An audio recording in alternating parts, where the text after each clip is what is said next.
Welcome to the deep dive. This is where we take the sources you send us, dig into them, and pull out the key insights for you. Yeah, basically giving you a shortcut to getting informed without drowning in information. Exactly. And today, we're looking at something maybe a bit different. It's part of an English lesson. Right, called an unbearable chick flick argument. It's basically a script, a dialogue. A dialogue between a couple right after seeing a movie they, well, clearly didn't both enjoy. Not at all. And it seems like a simple, everyday argument, but there's actually a lot going on linguistically. That's our mission for this deep dive, isn't it? To unpack the words, the phrases. And maybe some of the cultural stuff hiding in this disagreement. Understand the language, but also the relationship dynamics a bit. Okay, so let's get into it. The movie ends, lights up, and bam, first complaint. He says the movie was terrible, calls it a chick flick. Right, chick flick. We should probably define that. It's slang, isn't it? Yeah, definitely slang. Generally means a movie aimed at women, often romantic, maybe dramatic. The lesson mentions some examples. Like, beaches. He's just not that into you.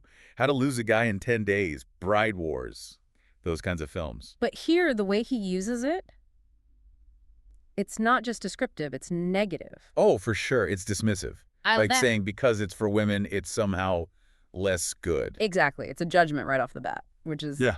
Interesting in itself. And it doesn't stop there. The complaints keep coming. Yeah, the title's ridiculous, apparently. It's too long. He says 2 and 12 most wasted hours. Ouch. So it moves from just disliking the movie to something, well, more pointed. And then we get the sarcasm. Ah, yes. He says he wants his money back, but you can tell he doesn't really expect it. And her reaction shows this isn't new. She says he's always so negative. Which suggests the pattern, right? This isn't just about one bad movie. Definitely. And that brings up sarcasm itself. The source explains it pretty clearly. Saying the opposite of what you mean. Usually with a certain tone, like saying, oh, he's really funny, when you mean he's not funny at all. Right. It's that implied meaning. It can be funny sometimes, but here... Here it feels more like annoyance, maybe even hostility, but veiled. Yeah. It relies on the other person getting that hidden message. And things definitely escalate from there. They really do. She fires back, tells him he should have gone with his friend. His gay friend, who is more in touch with his feelings. Wow. Okay, there's a lot packed into that one. There really is. First, in touch with feelings, meaning, being aware of and able to express emotions. But linking it to his gay friend, that taps into stereotypes, doesn't it? It does. It plays on the old, tired idea that maybe straight men aren't as emotionally open and that perhaps his friend is different. It's a low blow, really. Designed to sting. And his reply, just as sharp. He goes after her friends, calls them her fat, drunk friends. Ooh, okay. And then he uses that phrase, they're no saints. Which the lesson explains quite well. A saint is like a perfect, super good person. So no saint means flawed, makes mistakes, not perfect. Exactly. It implies they do bad things, or at least aren't these paragons of virtue. It's a classic deflection, too. How so? Well, instead of dealing with her comment, he attacked something important to her friends. Change the subject, go on the offensive. Right. And then he loops back to the movie theme, kind of.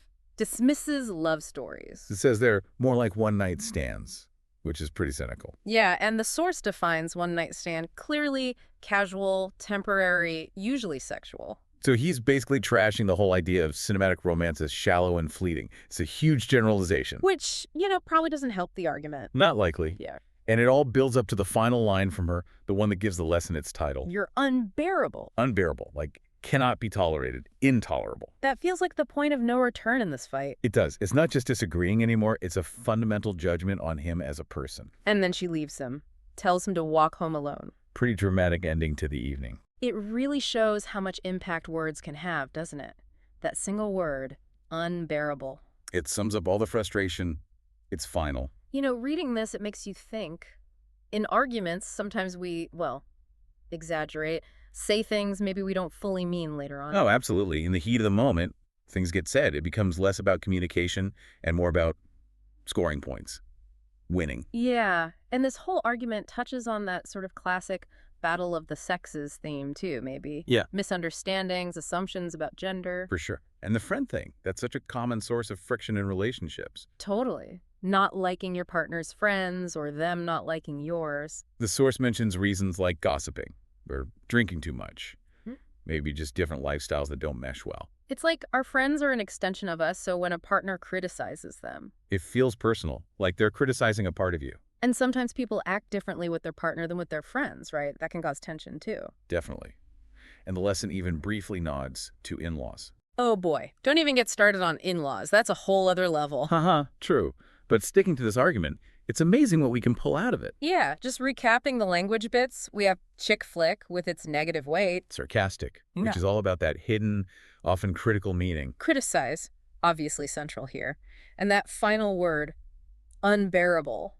Then there's in touch with feelings, carrying all that cultural baggage. One night stand used to dismiss romance. And no saint as a way to subtly undermine someone's character or their friends. Plus, noticing the slangy nature of chick and flick adds to the informal, maybe slightly disrespectful tone sometimes. And understanding sarcasm, how it works pragmatically with tone and context, that's huge for understanding real English conversations. Definitely not just about the dictionary definition, it's about how it's used.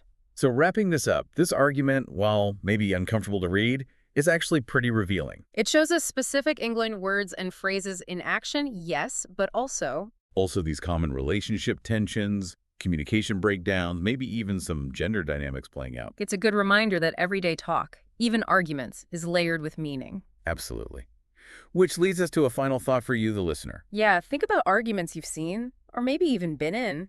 What language really stood out? Were there loaded terms, sarcasm? What were the real issues bubbling underneath the words? And consider this.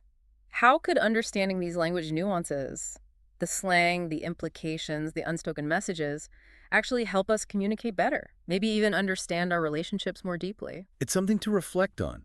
The power language has a conversation, both to create conflict and just maybe to resolve it.